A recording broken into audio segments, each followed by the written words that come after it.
Hello, everyone. Today's story is a story that my good friend told me back when I was in high school. And it's about his uncle who lived out in Pocatello, Idaho. Now, I don't know if many of you know about Pocatello, Idaho. Right now, it's a decently small town with a lot of people inside of it.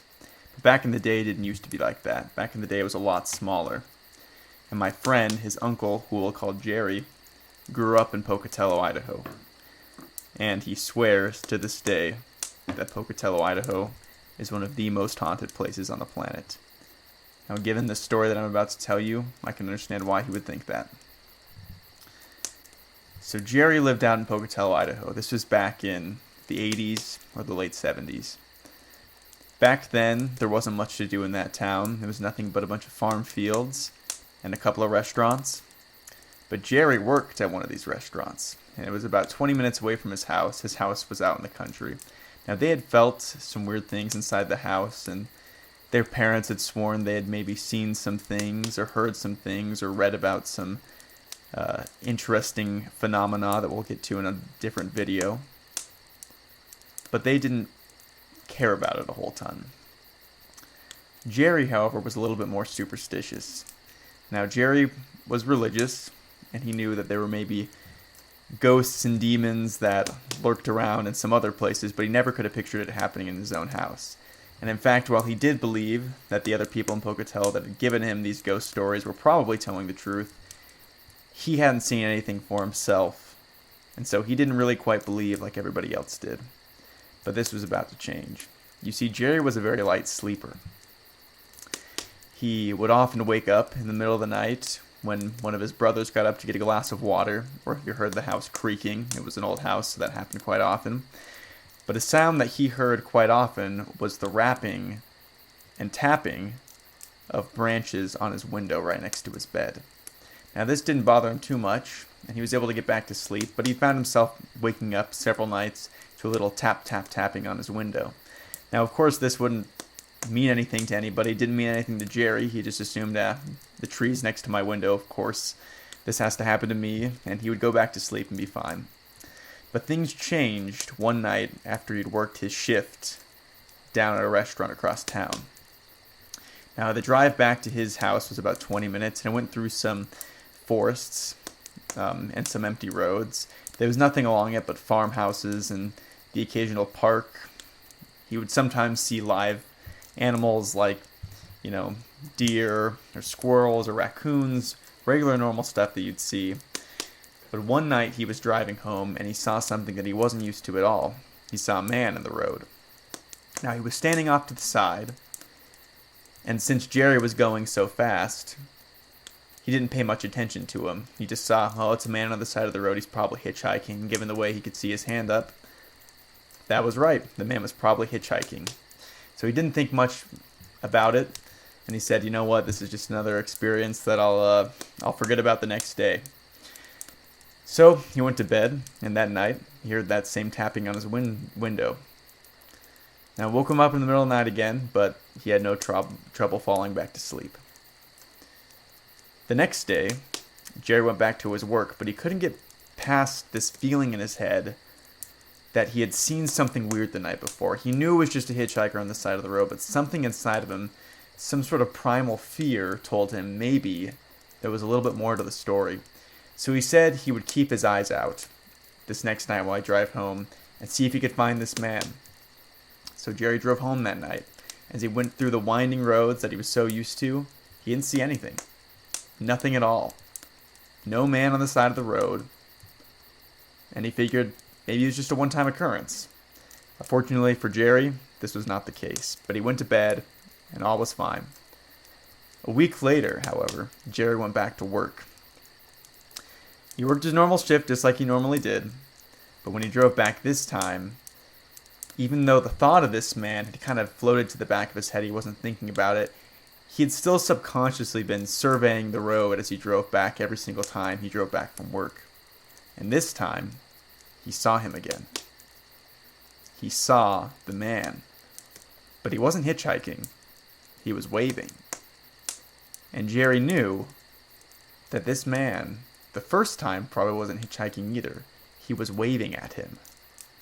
Now, maybe in some other places this might have been a totally normal occurrence to see, but in Pocatello, Idaho, on an empty road, seeing a man like that just sitting there waving at you was incredibly unnerving for Jerry.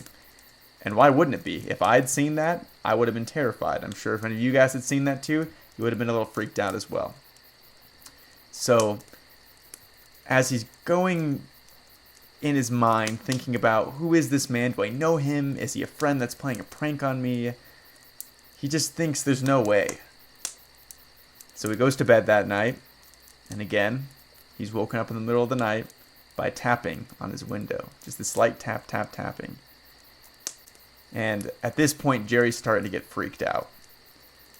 But he's paralyzed by the fear, and he doesn't want to go out and look to see if there's somebody standing outside his window. He just says, maybe I'll go back to sleep and it'll be okay. So he waits for about an hour, and he hears this tapping on his window. And after an hour, he stops. He can't hear it anymore. So he goes back to sleep, but now he's pretty freaked out. He's heard these stories about the scary things that happen in Pocatello, Idaho.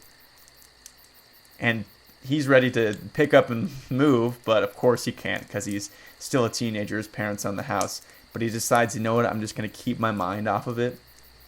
And I'm just going to go to work, and I'll take a different road home. I'll take these back roads, and maybe I won't see this man. So he takes the back roads, and he doesn't see the man. And everything seems totally fine. But that night, you can hear the tapping on his window. So Jerry, not thinking much of it, goes back to sleep. Now, Jerry takes his normal road back home the next day. And he sees the man again, waving at him, smiling at him.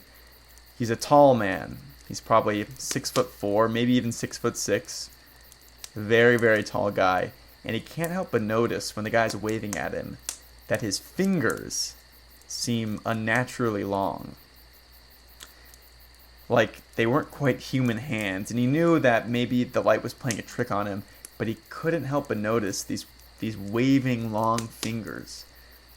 So Jerry, totally freaked out, goes back home, and this night he takes a baseball bat with him to bed, and he says, if I hear that again, I'm going outside, and I'm getting my dad, and we're going to find out whether this person's been stalking me, and they're tapping on my windshield, they're tapping on my window, maybe it's just the tree. So that night he goes to bed. He doesn't hear anything for hours. He drifts off to sleep. But he wakes up in the middle of the night, and what does he hear? He hears that tapping. That same tapping on his window. At this point, he looks out, and he thinks he sees somebody running away from the window. So terrified at this point, he grabs the baseball bat, he goes in, he gets his dad, they both run out to the back of the yard, and nobody's there. The tree's there, but it doesn't seem quite close enough that it could be tapping on his window. And so he takes a closer look at the window. Says, maybe this is all just in my head. Maybe I haven't seen anything. Maybe it's just a normal guy. Maybe it's a Halloween decoration. I don't know. But his dad looks at the window and he says, hey Jerry, look at this.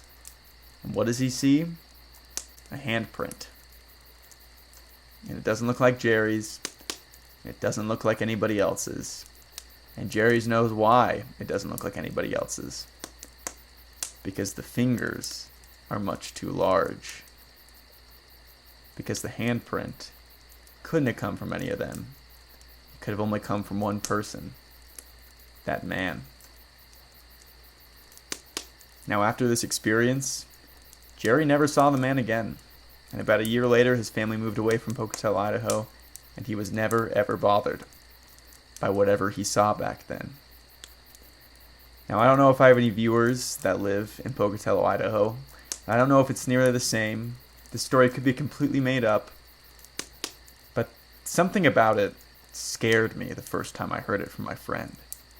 And still at night, when I drive home from work, And when I drive through old forest roads, I can't help but in the back of my mind be scared that I might drive home and see a tall man waving at me with unnaturally large fingers. Thank you so much for watching. I'm going to be posting more content soon. Most of the stories that I'll tell are mostly ones that my friends have told me or that I've heard. Some stuff that I've experienced as well. But if you like this kind of content, if it creeped you out, that's kind of the goal here. Please subscribe to my channel. Please like this video, share it with your friends. There's a lot of great horror YouTubers, and I would love to be one of them. So, yeah, thank you so much for watching, and I'll see you guys later. Bye.